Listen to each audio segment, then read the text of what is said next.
ملة إبراهيم حنيفا وما كان من المشركين. بسم الله الرحمن الرحيم. الحمد لله رب العالمين، وصلى الله وسلم وبارك على عبده ورسوله الأمين نبينا محمد وعلى آله وصحبه أجمعين. أما بعد.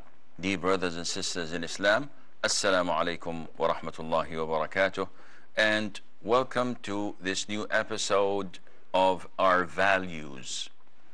And today's value that we will talk about, today's topic, is a very essential topic in Islam. A lot of the non-Muslim nations may share it, but nowadays, being influenced by materialism, it is not that practiced among a lot of the population on earth. The topic we will discuss is connecting the ties of kinship. In Arabic, it's known as Silatul Rahim. And this is not something to be taken lightly. It is part of the core of our religion, of Islam. You see, if you go to the East, when you see the people in Japan, in China, in other cultures, you will find that they have strong bond between one another. First cousin, second cousin, third cousin. Their obedience to their parents is unmatched, because this helps strengthen the bonds within the community itself. And whenever you have a community that is strongly bonded, it is difficult to overcome and to conquer. When you go to the West, to Europe, to the US, you find this much relaxed, if any.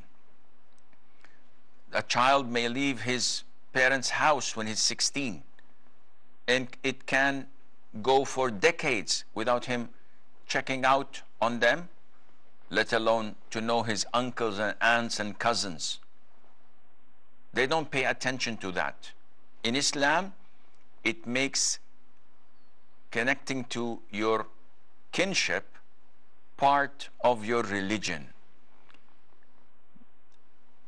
It is so important that Allah Azza wa Jal even associated it with the most important thing in Islam, and that is Tawheed, the oneness of Allah Azza wa Jal in His beautiful names and attributes, in His lordship, and in His worship. So Allah Azza wa Jal says in the Quran, worship Allah and associate nothing with Him, and to parents do good, and to relatives. So you must do good to your parents and to your relatives as well. And connecting your kinship is not something that is like anything else, like giving charity, like being kind to people, like not being abusive. All of these are part of Islam, but connecting the ties of kinship is part of the fundamentals of Islam. See, when you portray Islam, you have to have a good presentation. And in every single presentation, connecting the ties of kinship come at the top 5 or the top 10. Ja'far ibn Abi Talib, may Allah have mercy upon him, when he did the first migration to Abyssinia, and the ruler of Abyssinia heard a complaint against them, so he asked the Muslims to come and present their case, because he was fair and just. He would not rule without hearing from the accused. So Ja'far went to him and gave him a presentation in a nutshell about what Islam is. And among the words he said that Allah Azza wa Jal has sent to us a prophet from among us, whom we know his lineage, his truth, know his honesty, we know he is trustworthy, and he called us to worship Allah Azza wa Jal alone and leave everything else that we used to worship, such as rocks and trees. And he ordered us to be truthful when talking and to give the pledges and fulfill the pledges that we have made, and to give back what we were entrusted with, and to connect the ties of kinship. So this is part of the presentation. Abu Sufyan, when he was an idol worshipper, he was asked by the ruler of the Byzantines, Heraclius, and he told him, what does he tell you to do? So Abu Sufyan, who was a mushrik, could not say anything but the truth. And he said, he orders us to worship Allah alone and not to associate others with him. And he orders us to pray, to give the poor due, to be honest, to be chaste, and to connect the ties of kinship. This concept of tying the ties of kinship is not something trivial. It is part of the branches of Iman, 70 plus, 60 plus branches. One of them is to tie your kinship. You have to connect to them. The Prophet says, ﷺ, whoever believes in Allah and the Day of Judgment must tie his kinship, must connect to his kinship. And the threat and warning is there. Allah says, whoever connects kinship, I will connect to him, and whoever severs it, I will sever him. Who is Allah saying this to? Allah Azza wa Jal is saying this to kinship itself. When Allah first created it, it sought refuge in Allah Azza wa Jal from people severing it. So Allah gave her this pledge. Connecting your ties of kinship is a reason for being successful, for Allah's repentance to be upon you, for forgiveness of sins, from being saved from hellfire. So it is one of the greatest good deeds that an individual can do.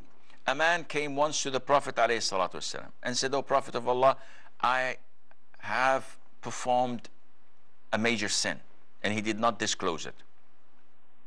So the Prophet ﷺ told him, "Do you have a mother?"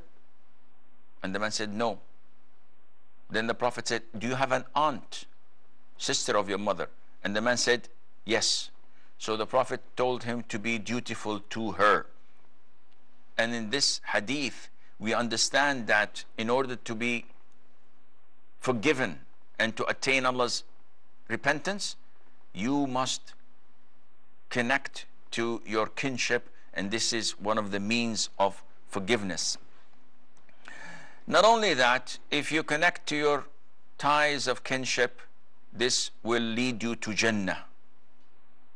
A man came to the Prophet ﷺ and said, "Tell me about something, if I do it, I will enter Jannah." The Prophet said ﷺ, "Worship Allah, do not associate others with.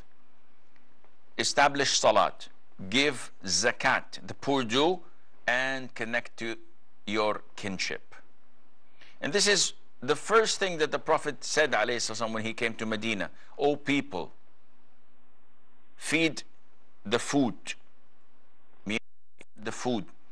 and spread peace, Assalamu alaikum, the greeting, and pray when people are asleep at night, and connect to your kinships.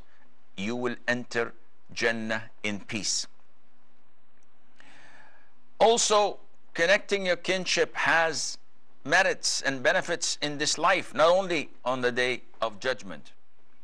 The Prophet said, alayhi salatu wasalam, whoever wants Allah to expand in his provisions and postpone and prolong his lifespan, he should connect to his kinship. Subhanallah. And the Prophet says in a beautiful hadith that the fastest rewarded good deeds are connecting or is connecting your kinship. Once you do this, Allah rewards you on the spot, not only delayed to the day of judgment. How is that? The Prophet goes on to say, alayhi salatu wasalam, that the household, a family, would be sinful, yet Allah Azza wa Jal expands their provisions. Allah Azza wa Jal makes their wealth grow and multiplies them in numbers, providing that they connect to one another. Among the benefits of connecting to your kinship is that you get double reward when you're kind to your kinship. So you pay a stranger a charity, it's one reward. You pay a relative a charity, you get double the rewards. And the best of rewards you would get when your kinship hates you and has enmity to you, yet you're kind to him, then this is the highest and best of all types of charity. Even if he is not a Muslim, Islam tells you, if he's an idol worshipper, if he is a Jew or a Christian, you must be kind to him because he is your kinship. And it is indeed a reason to have friendship, compassion, and love in the community. When you start to connect to your cousins and uncles and all those who are related to you. There is a lot of serious warnings in Islam towards severing your kinship. The most prominent would be that the Prophet said, ﷺ, a person who severs his kinship will not enter paradise. لا يدخل الجنة قاطع. And this is serious stuff. Despite your prayers, fasting, being kind to people, if you sever your kinship, you face the threat of not entering paradise. Not only that, Allah Azza wa Jal would sever you. Allah would cut you. He would not give you. He would not have mercy upon you, which is something you cannot live and exist without. Those who sever their kinship are cursed by Allah Azza wa Jal, and they cause corruption on earth. Allah the Almighty says, so would you perhaps, if you turned away, cause corruption on earth and sever your ties of relationship? Those who do so are the ones that Allah has cursed, so He deafened them and blinded their vision. And this is a real and serious warning. Now, this curse is on the day of judgment, and people without certainty, without real conviction and belief would shrug their shoulders and say, who knows what will happen? But the threat is even here on earth while we're alive. The Prophet said, ﷺ, that there is no sin worthy for Allah Azza wa Jal to hasten the punishment of the sinner with what is stored for the sinner on the day of judgment. There is no sin worthy of being punished in this life more than transgression and arrogance and severing the ties of kinship. Those who sever the ties of kinship may ask Allah, may make dua, but Allah Azza wa Jal does not listen to that dua and does not respond to it. As the Prophet said, alayhi salatu wasalam, Allah will continue to answer his servant's dua as long as he does not make dua in sin or in severing kinship. The good deeds that you do, if you do not connect to your kinship, may be wasted. Thursday, the night of a Friday, meaning after the sunset of a Thursday, this is the night of a Friday, deeds of the sons of Adam are displayed to Allah Azza wa Jal. Allah does not accept the deeds of a person who severs his kinship.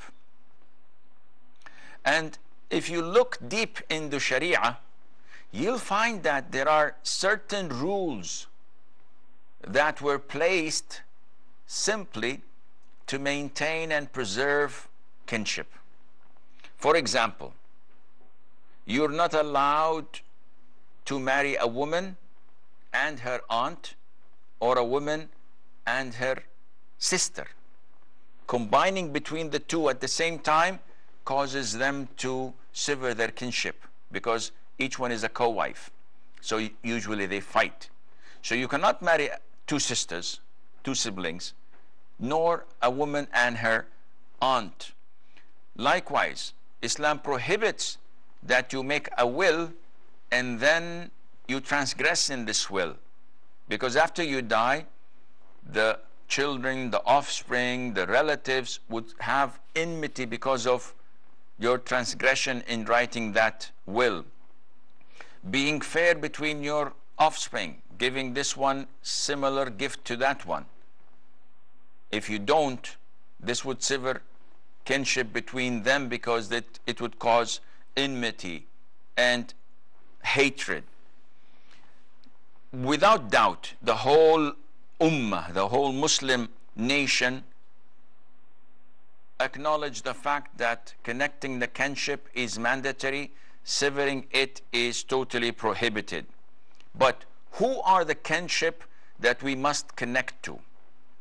Scholars say everyone or anyone related to you from your father's side or your mother's side. And this means a lot.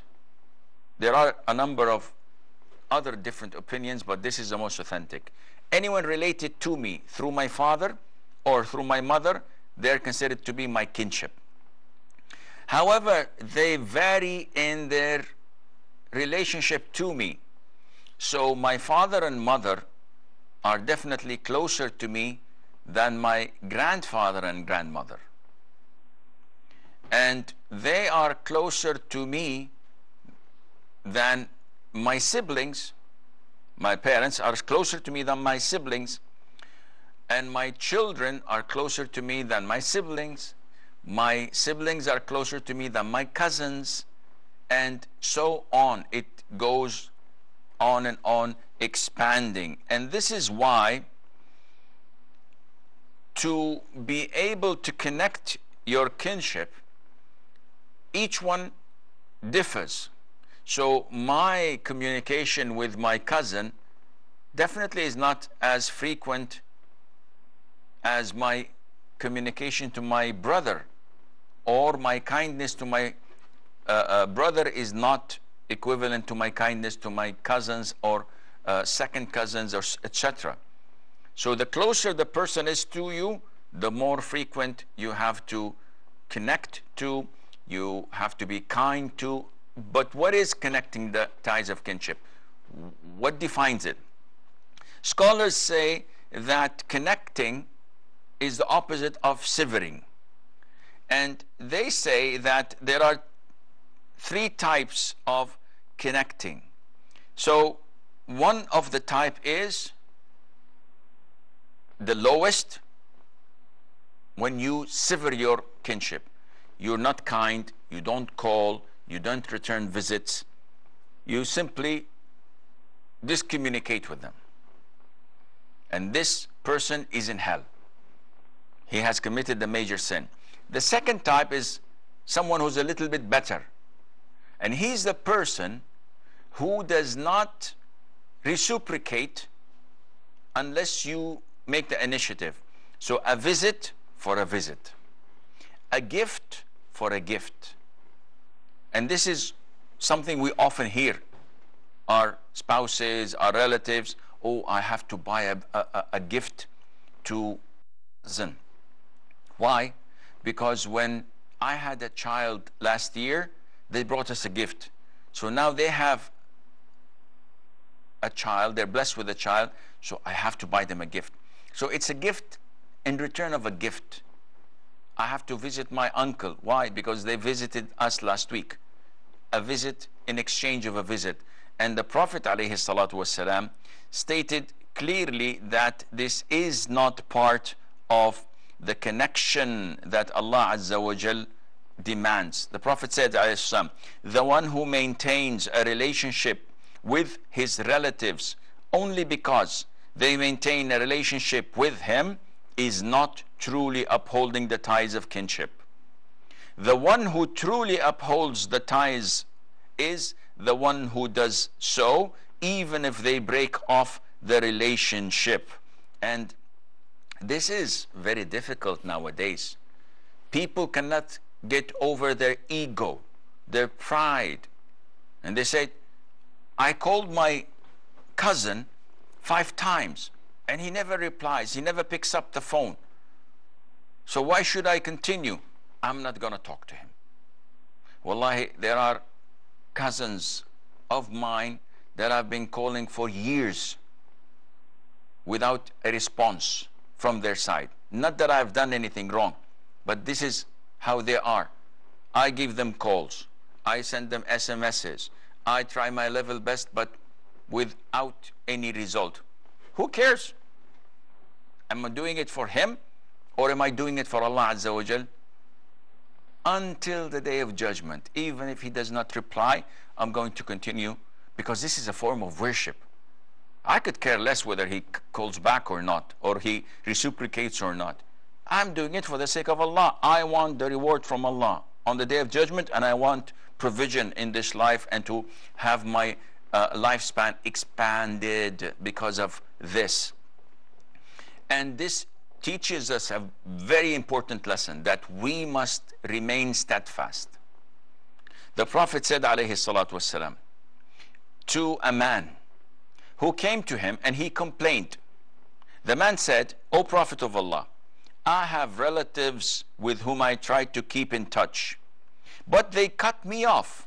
I treat them well, but they abuse me. I'm patient and kind towards them, but they insult me. Imagine, who among us would do this? Wallah, the vast majority, if your brother does this to you, you'll cut him off for years and years. This is not Islam. Listen to what Islam tells you to do.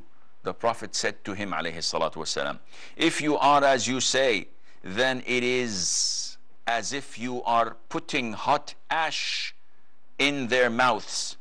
Allah will continue to support you as long as you continue to do that. Do not give up. Allah will appoint an angel to defend you, to support you, to be with you as long as you're doing what you are doing. So again, it is important that you know that you have to connect to your kinship. One says, how do I connect to my kinship? By doing whatever you can to be kind to them.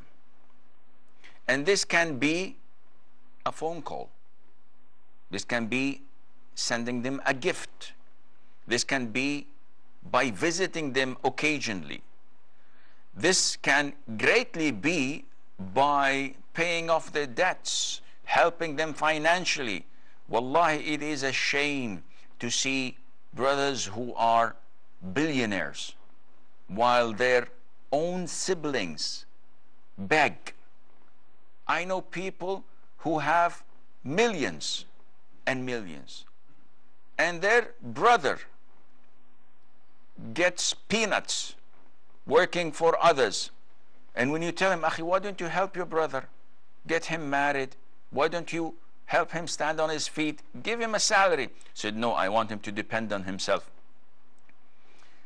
The brother will live and die poor, deserving of having zakat money, and he will not learn. It is very sad to see people having great expectations of others who cannot deliver. I was talking once with a brother who was so angry about how his driver behaved and did not understand the message and failed to make the right order from the restaurant. And I was telling this brother, Akhi, be realistic. With the pay you're giving this driver and with his job description, it cannot be. You're expecting him to be as intelligent as a CEO or as a supervisor or as a manager. He's a driver. This is his ability. So you have to talk to people according to their minds. Therefore, if you want Allah to be happy with you, if you want to be a true Muslim who has gained and attained the branches of Iman, if you want provision in this life and a good life, and you want the greatest rewards on the Day of Judgment, you have no other choice but to connect to your kinship. And if you don't, you will suffer greatly in this life and in the hereafter. People say, we've disconnected and severed our kinship and we're not suffering. Wallahi, you're suffering. Allah has taken the barakah, the blessings from your life, from your wealth, from your time, from your offspring, from your work, but you are negligent, you do not know it, and you do not notice it. We have a short break. Stay tuned, and inshallah we'll be right back.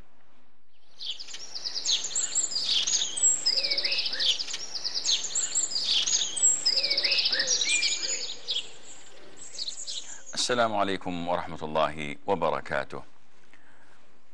Asim sent, not me that is, a question saying, lately I've been thinking about this. Religion is always blamed for things that happen in the world. With the amount of hate religion gets, I honestly feel scared to admit that I'm a Muslim, because people always pick on religion, going as far to call it the root of all evil. It almost makes me want to leave my religion. Wallahi, Asim, this is problematic. This is sad. When a Muslim does not have the confidence, the honor, the pride of proclaiming that he is a Muslim. Allah says in the Quran, وَمَنْ أَحْسَنُ قَوْلًا. There is no one better in rhetoric than this person who calls others to Islam, to Allah, and does righteous deeds and proclaims, I am among the Muslims. There's no one better than him. And you are telling me that you want to leave your religion. Because of what? Because of what is displayed in front of you of the media? You remind me of the race horses that they put blinders, I don't know what they're called, by their sides, so that only thing they see is what you want them to see. What you see in the media is blatant lie. A handful of that were made, cultivated, and presented to the world by the Western intelligence, by the kuffar themselves, so that they would tarnish the reputation of Islam. A handful of such terrorists make you doubt your religion, think of your religion to be the root of all evil? What kind of nonsense is this? Any Tom, Dick or Harry who comes on the media and says that Islam is this, Islam is that, it's the root of all evil, this is what they themselves call fake news. Sad. This is horrible. Look around you. On this globe, 1.7 billion Muslims. If their religion instructed them to annihilate and to kill others, no one would be alive. Believe me. Our religion is a religion of peace with honor and pride. A religion of strength without weakness. A religion of honor without any arrogance. This is our religion. It's a religion of peace, but there's no weakness in it. But what is happening now, that you're brainwashed and you think that is my religion true or not? You, my friend, are ignorant. You have not read the Quran. You have not read the Sunnah of the Prophet ﷺ or his biography. You do not know anything of Islam except that it is attached to your passport under the category of religion, Islam. Allah knows if you pray or not. Because how is it possible for someone to doubt his own religion and to be afraid of it? This is not the way of the believer at all. Certainty is an essential condition of La ilaha illallah. Saying it without conviction and certainty, like it seems that you are doing, does not avail, does not help you at all in this life or in the day of judgment. Akhi, I advise you to recite the Quran more and more. I advise you to walk with your head up high, being proud of Allah's religion, that He selected you from among all others to be Muslim. Look at the numbers and you will be confident of your religion.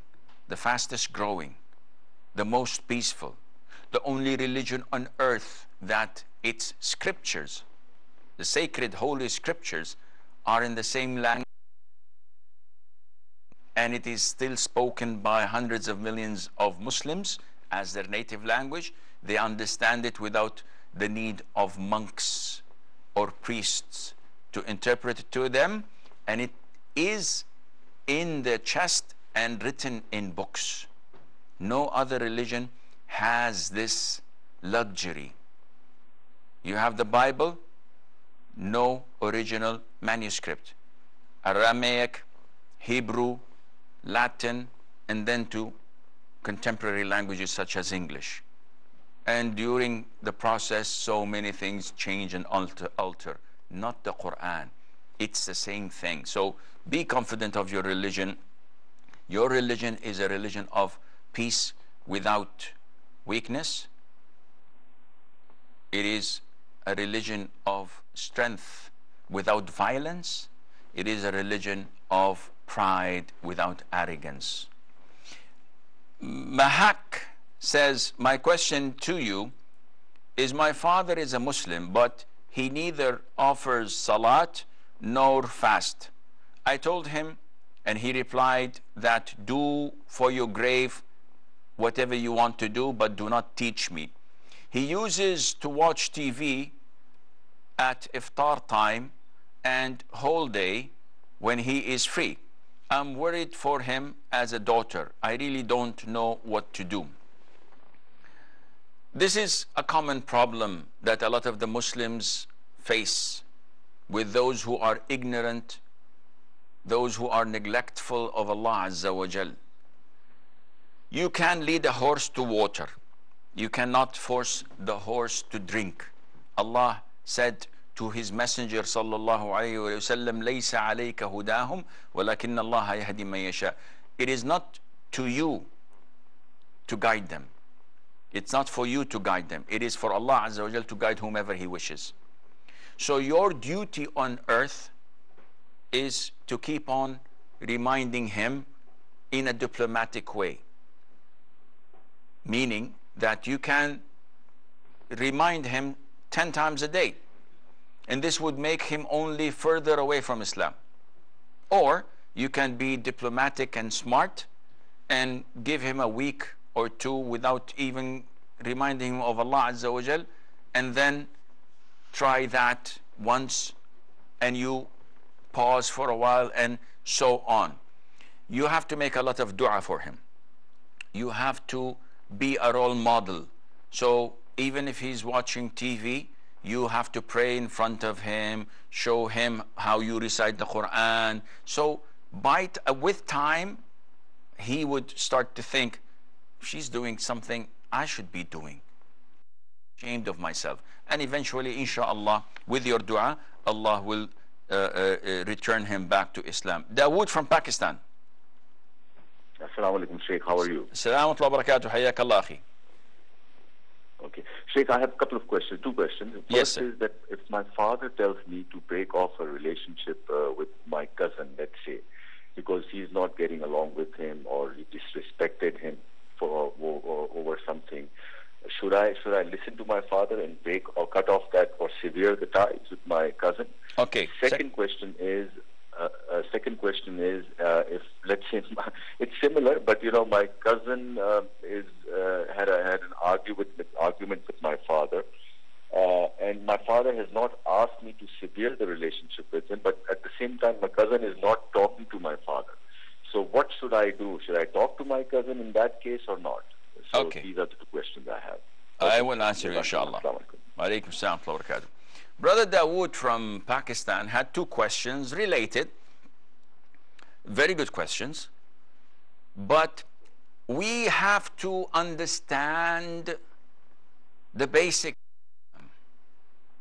And once we understand the basics of Islam, everything else comes easy. And this is the biggest problem of a lot of the Muslims. In order to be able to solve mathematical problems, you have to memorize a timetable. 2 by 2 equals 4. If you don't, it would be difficult if you don't have the foundations. So, going back to his question, his father tells him to sever the kinship of a cousin or of anyone. So now he's torn between two lovers. He's stuck between a rock and a hard place. His father, obedience is mandatory.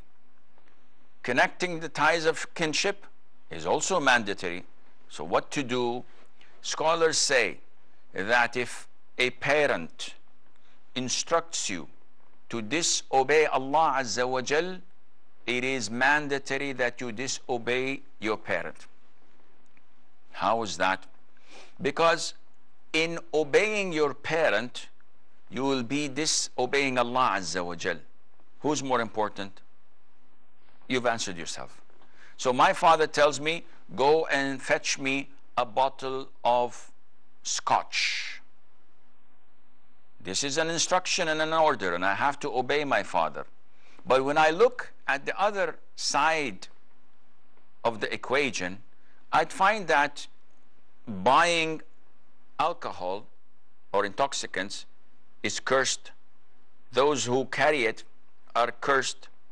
So doing so will get me the curse of Allah Azza wa Jal, and it's prohibited. I have to disobey my father. No questions asked. A lot of the brothers are faced, and the sisters, are the result of a broken marriage. So the parents are separated. The mother says, do not see or contact your father's siblings, your uncles, your aunts, your cousins from your father's side. And he's living with her. Or the opposite. The father tells the son, do not contact your mother. Your mother left you when you were young. So now you have to cut all contact with her. Again, you cannot obey your parent in such an instruction. Having said that, be wise and diplomatic. So your father tells you, do not visit your cousin Amir, and you go and say, I will visit him and I will disobey you and I fear only Allah Azza wa Jal. Meeting him head on is not wise. Whatever he shouts and says, say inshallah, inshallah, oh, I will obey you, my father, and visit him from behind his back. This is presuming that everything is normal. But if your cousin is bad influence, if he does drugs, or if he's gay, or if he's an atheist, of course you cannot visit him, and you have to sever your kinship with him until he rejects such a sin, or at least be in contact with him through the phone, because your father's instruction is in line with Allah's instructions, so you have to obey your father. His second question is quite the opposite. Now, his cousin does not talk to his father, so the cousin is the one who severed kinship ties with his uncle. So now he says, should I connect to my cousin, or because of his sin I should leave him and abandon him? His sin does not justify your sin, meaning that he is sinful on the day of judgment, committing a major sin by not contacting his uncle. But this does not justify that I take sides with my father and sever my kinship. Again, Allah ordered me to connect to my kinship, and there is no justification for severing it. Therefore, you must talk to your cousin. This doesn't mean that you cannot advise him, reminding of Allah Azza wa Jal, of Allah's wrath to those who sever their kinship. Maybe Allah would guide him on your hands. Rafat says, if a lady gets her full body massage daily, is she allowed to do the same in Ramadan? Please advise. First of all, what is the ruling on having a full body massage? If your husband is the one doing it to you, having it done in Ramadan and other than Ramadan is something permissible. You have the green light.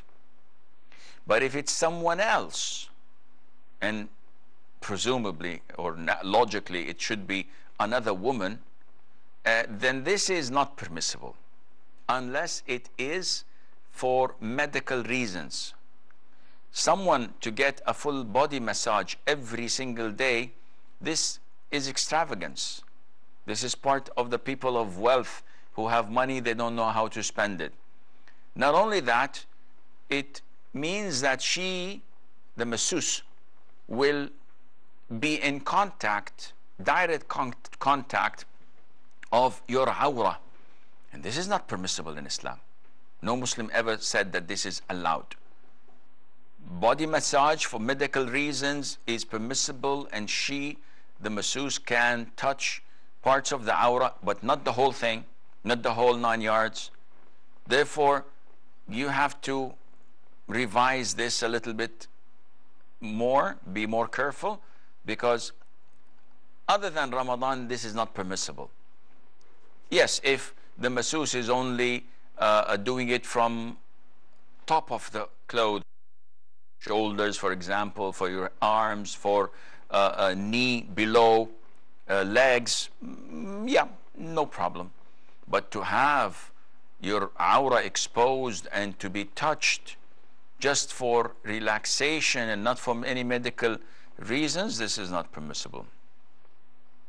Musaddiq says, whenever I give something in charity, I always intend to give on behalf of everyone.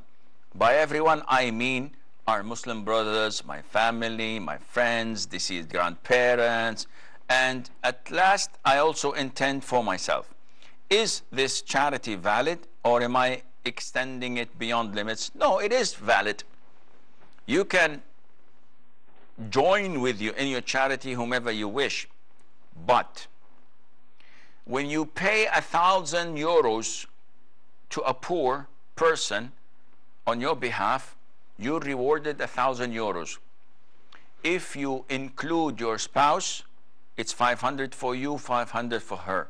If you include your parents, it's 250 for each. If you include your grandparents and your siblings and the Muslims and those you know and those you don't know, probably you'll end up with pennies.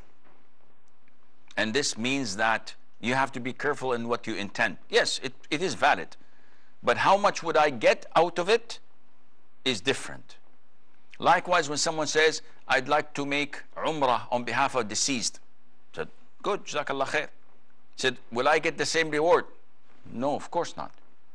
The Umrah is for the deceased and he will get all the reward. You will get the reward of praying, maybe making dhikr. That's it. He says, well, this is not fair. No, it is very fair. You make Umrah for yourself, you get the full reward. You make it on other people's behalf, then they get the full reward. Rida says, if a person has set to so many alarms, but wakes up just 2 to 3 minutes before the time of the pre-dawn meal ends, can he or she eat while the adhan is going on, as they are diabetic and can't fast until they take their medication? And this is not on regular basis.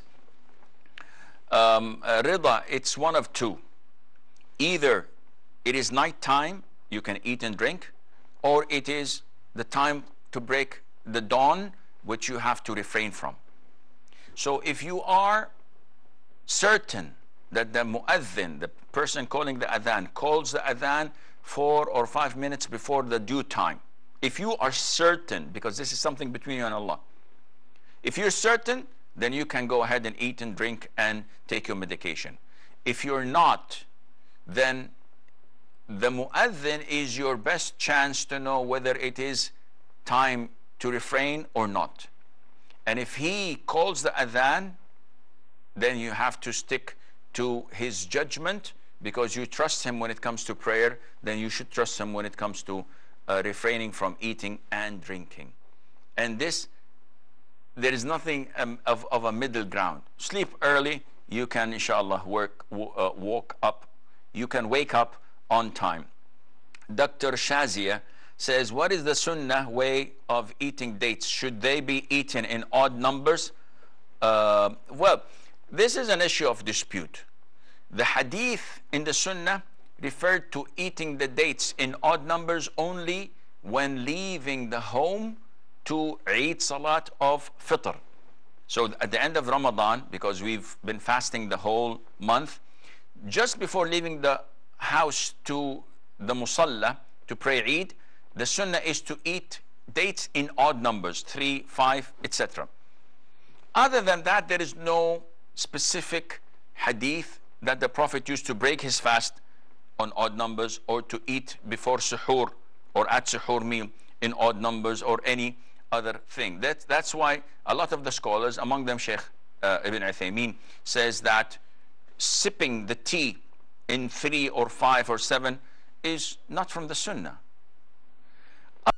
Others say or beg to differ, like Sheikh Abdul Karim al-Khudair, Sheikh Salih al-Fawzan and others. They say the general tendency in Islam that odd numbers are always preferred in everything.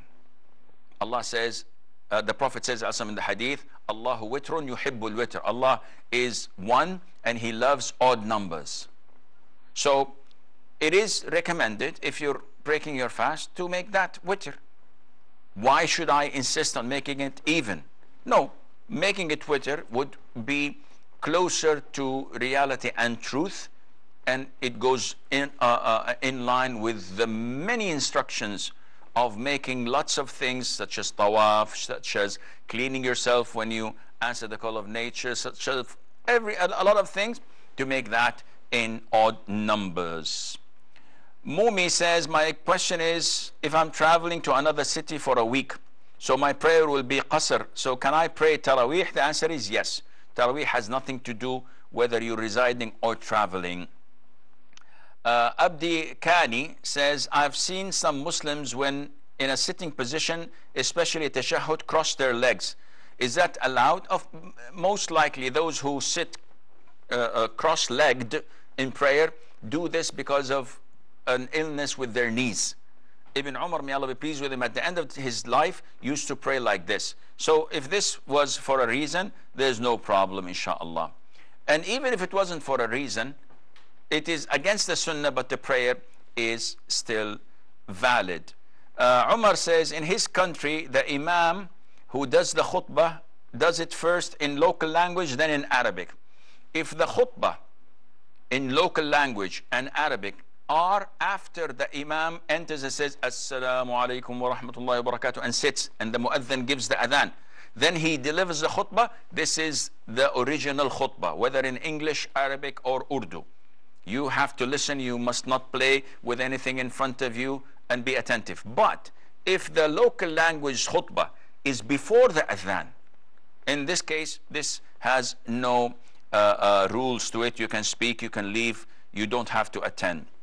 Finally, if someone forgets to recite takbir in between the salah, is it obligatory for her or him to do sajda sahu? The answer is yes. This is one of the mandatory acts of salat. You forget it, you must offer it. There is the sujood as-sahu in order to compensate for it. And the last question of Mahbub. His grandmother died. She had many days that she did not fast, and they do not know how many to pay for the fidya. If you don't know, I don't know. You have to estimate and presume that is a month or two and give fidya accordingly, and Allah Azza wa Jal knows best. This is all the time we have. Until we meet same time tomorrow, I'll leave you fi amanillah. Wassalamu alaikum wa rahmatullahi wa barakatuh. قل إنني هداني ربي إلى صراط مستقيم دينا قيما ملة إبراهيم حنيفا وما كان